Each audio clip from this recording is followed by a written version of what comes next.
Hello, I'm Sandra Taylor from Bob Taylor Jeep in Naples, Florida. This is the property where once a successful, well-managed, properly funded business operated profitably for 27 years. A business that served customers well and served Chrysler well. On May 14th of this year, that all changed. Bob Taylor Jeep was terminated as a Chrysler franchise dealer with no cause, no compensation, and even an explanation for doing business successfully. To say this came as a shock is a mild statement, since we have always exceeded Chrysler's expectations and excelled in every aspect of the business by Chrysler's own scorecard. Outstanding sales and service performance, those were words used to describe Bob Taylor Jeep by the Chrysler executives only a few months before our termination. If that was true, then by what criteria did Chrysler use to choose the dealers that were terminated? Also in the months before, we had begun to plan renovation to our current facility to give Chrysler even more exposure. Architectural and engineering plans were completed. Permitting was completed, with Chrysler's blessings.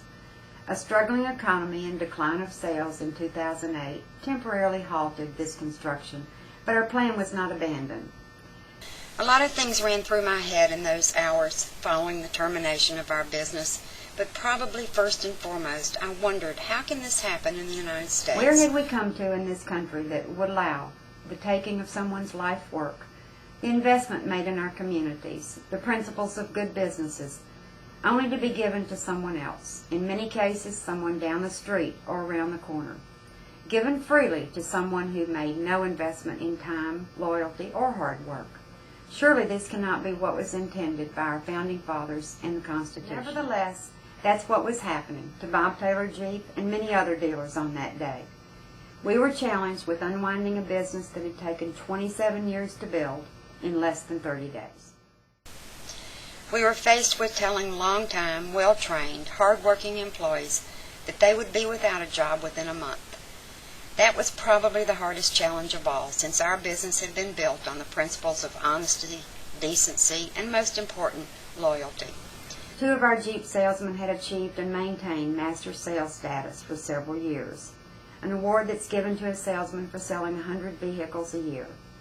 Technicians are highly trained. They were master techs. Our sales manager was certified. Those employees had done nothing at all to deserve what was facing them. We all now know what followed in coming weeks. Dealers feverishly disposed of inventory at great losses to avoid being stuck with new vehicles that became used vehicles on June the 9th, the effective D-Day. Even with the supposed help offered by Chrysler to redistribute vehicle inventory, dealers took substantial losses. And then there was an issue of parts and special tools inventory. Bob Taylor Jeep still has almost $200,000 in inventory, for which we have been offered no assistance from Chrysler in liquidating. So our lives and the lives of many others were turned upside down in an irresponsible act that left nothing but destruction in its path and hundreds of thousands out of work. We've suffered accusations that we were not profitable. For who? Chrysler did not pay my employees over $700,000 in 2008.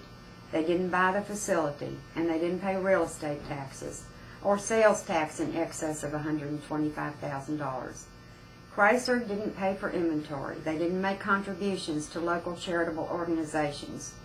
The idea that dealers cost Chrysler money is a myth. And now we're witnessing a decline in Chrysler sales. Why, they ask? In Collier County, Florida alone, previous Jeep owners are now expected to drive as much as 50 miles to get service or to purchase a new vehicle. Customers become loyal by establishing a relationship with the dealer and the dealer's employees, not because they have no other choices. How much ill will has been spread by such ruthless action that was cast on so many? All affected dealers could tell you a story about how this has impacted their life. I could list revenues lost on state, federal taxes, health insurance, and on and on. But then my story would be no different than any other.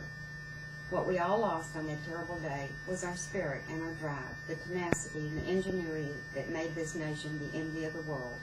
We lost our rights. Thank you for spending this time with me.